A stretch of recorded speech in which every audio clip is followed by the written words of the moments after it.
The Bible starts off Genesis with the words, in the beginning, right? Although, really, in Hebrew, it's two words. It's in beginning.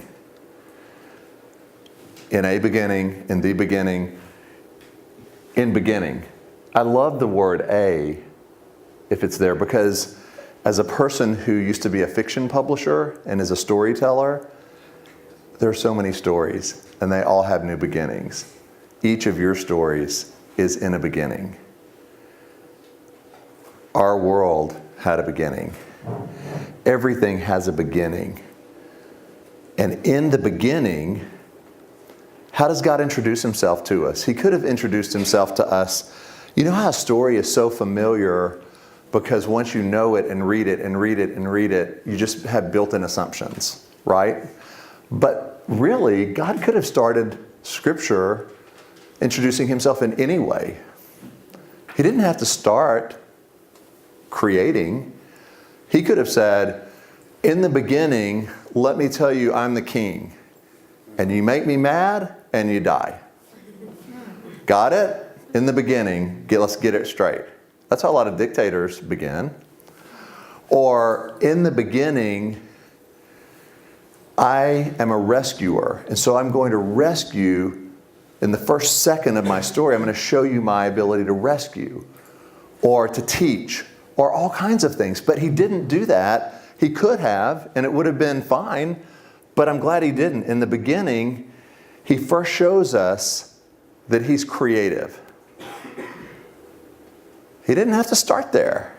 He didn't have to talk about it. There could have been no creation story. He could have just said, it's a mystery. And now do what I say, right? But he's an active, artistic, wild, extravagant creator. He didn't have to make the ocean as deep or as big. He didn't have to make the mountains so high. He didn't have to make the ingredients that we could later find out led to chocolate and beer and all kind of different wonderful, tasteful things that he didn't just make a pizza sitting there on a tree. Like, we got to find this ingredient and that ingredient, and what if we combine this and this, and what if we put this together, and what if we took this and made this? And so basically, as a creator, God invites us, now you create, you co-create. I'm not giving you everything. I'm not telling you what's at the bottom of the ocean or on top of the mountain. I'm not telling you, Adam, the names of the animals. What do you think this is? What would you name it? And Bill Johnson, who I quoted earlier, has this great comment in a sermon where he says, it's interesting to think, did the animals take on the character traits of the name once Adam named them, or did Adam just speak the name that was their personality and identity?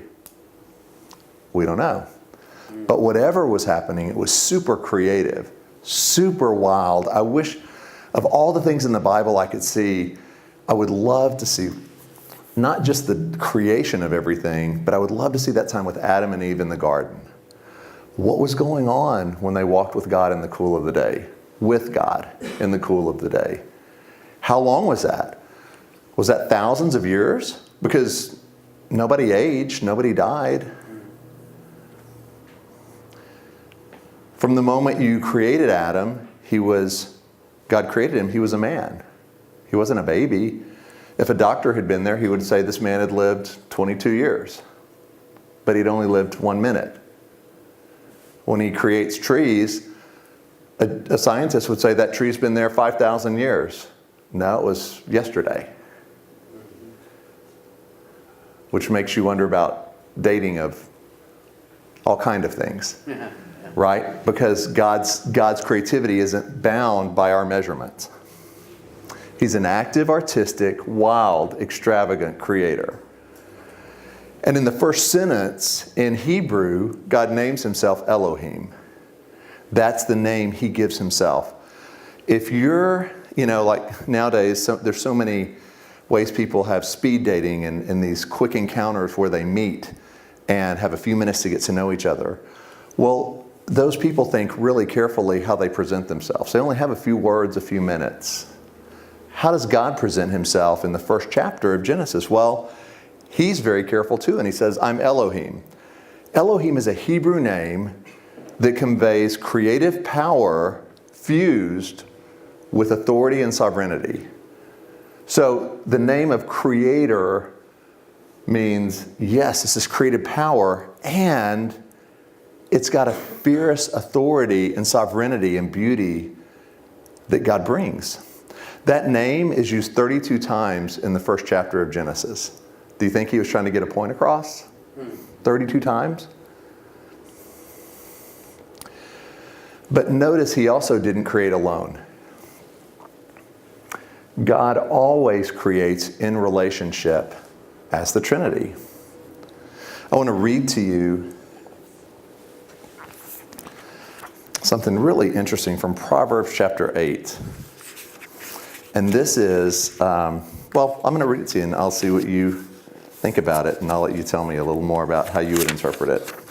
In the beginning, I was there. For God possessed me even before he created the universe.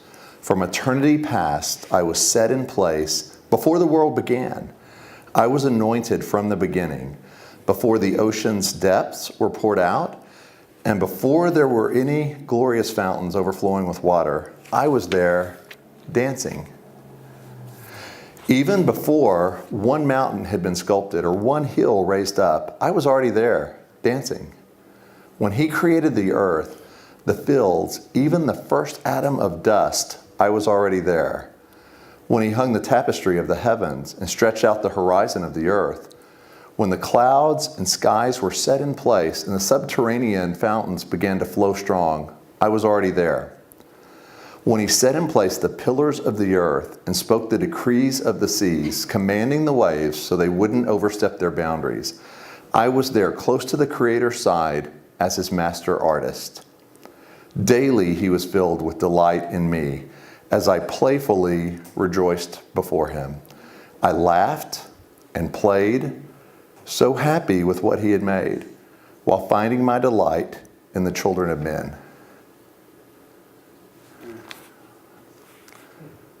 What do you do with that? Somehow I don't hear that enough in church when it talks about creativity. Was that the Holy Spirit? Is that wisdom personified? A lot of thoughts on what's going on there, but however you categorize it, clearly God is wanting to get across creativity is supposed to be playful, a dance, fun, intimate, wild, beautiful, extravagant, even wasteful, too much, abundance. I love that verse. And he didn't create alone. He created his Father, Son, Holy Spirit. Yet so many times, I used to work as a fiction publisher I published over 500 novels as the publisher. And so many times, authors would dry up, burn out, and quit, run out of stories. And mostly it was because they were tired. They were weary from doing it alone. And yet, God never invited us to create alone, no matter what we do. Today, creativity is considered a rare talent that few people have, kind of the elite, right? Oftentimes, it has to be earned, bestowed, or recognized, acknowledged by an industry. So the American Academy of whatever arts will decree that you're an expert at this, or that you've earned your degree and you now have the authority to preach or teach or be creative or sell real estate or whatever it may be. But how could any son or daughter of the Creator not be creative? And one of the things I love doing is traveling the country helping people understand how they are uniquely creative. Everybody. Creativity isn't a job. It's not what we strive to be good at, to earn a living. I believe God gave us our unique gifting, and He did it as a way for us to get to know each other and to get to know God. I believe God gave us our creativity as a way for us to get to engage with each other as fellow bohemians, to use a term from the book, and as a way for us to get to know God, to woo us back to God through our desires. Now, stay with me on this definition because it may change how you see some things about your gifting. If our creativity is a way for us to discover the Father by pursuing what we love, and as we do, we find Him, then it's one of the biggest, most essential things we ever do in our life. It's to discover what did God knit into our DNA before we were born as a way to draw us to Him. Not what did we do because it paid some good money and we stayed in it and it paid a little more money, but what has God given us a specific love of, desire of, talent? In the story of With, I say it this way: God instills a specific talent in our DNA, and it acts as a homing device, meaning as we pursue what He gave us to love doing, we ultimately find Him. The more we pursue it, the more it draws us to Him. It's like giving a young boy or girl a ball and saying, I'm going to show you how to play catch. And then we show them a little bit and we give them the ball, and then we walk away for a little bit. And they say, I love this. I want to play catch more. I want to do this. I need you, Dad, to be there to throw it. Okay, I'll come, I'll throw it. And in the throwing, it's relational intimacy, it's engagement. Your love of what you do, God's saying, if I gave it to you right, the more you pursue it, the more you want to engage in it, the more you want to master it, come with me. I created the oceans, I created the mountains. I know the deep secrets of everything. Teaching, accounting, finances, storytelling, music, cooking. I made all the ingredients that go into all those things. What do you want to know? I'm the smartest person in the world, and I gave you that love. Let's do that together. It's an invitation into intimacy through what we love to do. Another way to just say it is our desires and talents are a gateway into intimacy with God. Our gifting, one of the biggest things I've seen is a mistaken concept on our gifting. Our gifting is not so we will do more things for God, although that's great. Do things for God. That's really good. But primarily, that's not the reason God gave us a gift, was not to do more things.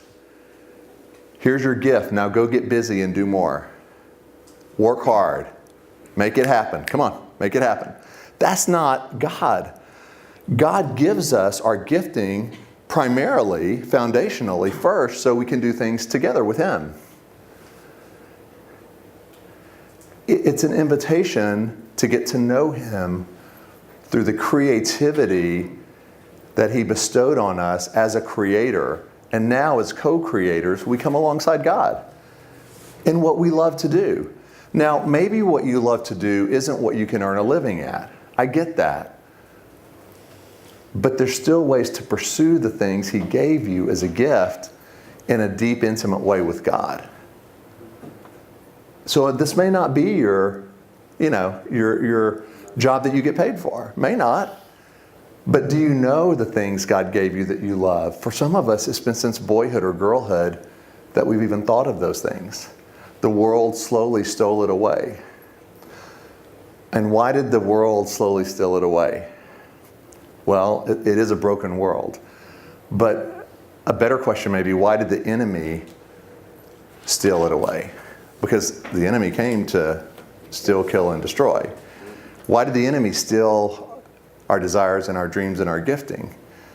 Because he just hates accountants or teachers, or just can't stand for somebody to play the guitar? I think he remembers what we've forgotten, which is as they pursue what they love that God gave them, they're going to fall more in love with God and pursue God more. And I hate intimacy with God. That's why our creativity is attacked. That's why our creativity and our dreams get stolen, I believe. So this is kind of a radical way to view our creativity, and I want to start here because tonight, as we're wrapping up, this is going to be the lens we look at the invitation of how do we pursue our desires and dreams with God. But let me propose a new definition of creativity. I'd love for you to write this down. Creativity is causing something to come into existence and changing the atmosphere with God. Creativity is causing something that wasn't there to come into existence by changing the atmosphere with God. Can a stay-at-home wife who never even has a chance to get out of the house during the day and has a 6-month-old and a 2-year-old change the environment and cause something to come into existence that wasn't there? Absolutely. She's changing the atmosphere in that home by her presence and by what she's doing in a huge way. And that's creative, even though she may say, I don't get to do anything creative all day, I'm going crazy. When we create, under this definition, we can change the atmosphere through our art, whatever we do, and through our presence. A barista can change the atmosphere, not just through what she's brewing, but for who she is. In the story of With, I just want to sum up what we've been talking about by a passage I wrote early in the book. Something essential has gone missing. You've just been searching for it in the wrong place. This is good news. It means you're not crazy for feeling that way, and it gets better, because what's lost can be found once you know where to look for it. What if the untapped strength we've lost track of is hidden in plain sight? What if the answer lies within our distinct desires, talents, and creativity? Could the God of all creation have placed inside us before we were even born a homing device that ultimately would lead us back to Him? In other words, could the one thing we're most passionate about and skilled at doing also reveal the way to more life, love, and creativity? That's not what the world teaches us. From childhood, it seems the message is that creativity is rare and reserved for the elite few. While it would be nice if everyone possessed a unique ability or talent, we're told most people didn't receive that secret sauce at birth. But what if we did? What if you did? For the moment, simply reorient yourself to this truth. You are creative. It may not feel like it. You may not have experienced the reality of it yet. Or you may have been met with rejection when you share with others your talent. But you are creative, and there's a reason. And the reason is intimacy with God. What I'd like to leave us with tonight is a couple of questions for you to think through between now and tomorrow morning. And it's what we've been talking about, okay? But the questions are, what do you most love doing? What brings you joy, passion, feels like it's what you were born to do? Because it is what you were born to do. What is that for you? I'm not asking if you can make a living out of it or if you've even remembered it for the last decade or two, but I'm saying, what is it? Do you know? Do you know what it is that God's given you a unique, specific love of doing? So come up with that. And then, are you doing it or not? And if not, why not? What's happened to that love? That's the second question. And then the third is to really spend a little bit of time with God, asking if you spend more of your time in the orphan or the freedom realm.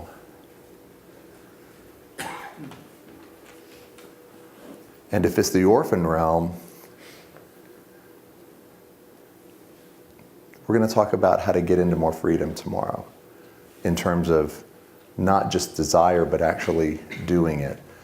Because even if you know what you love to do, and even if you're doing that full time, if you're doing it as an orphan, it hasn't even reached a hint of what that creativity could be when you come alongside God in freedom and start pursuing it. So those are the things just to spend a little bit of time on tonight. Tomorrow, we're going to go into some details of how actually the scars of your story lead to greater awareness of your gifting, and how to basically step into things that the world tells us to hide or pretend don't exist. And we're going to talk about specific ways to step into your creativity with God that brings greater intimacy and greater life. And the thing is, again, creativity is a gateway to more with God. So as we pursue the things we love, the things He hid in us to discover like a gift, then the more we get to know Him. And the more we know Him, the more we become the truer self that we were meant to be.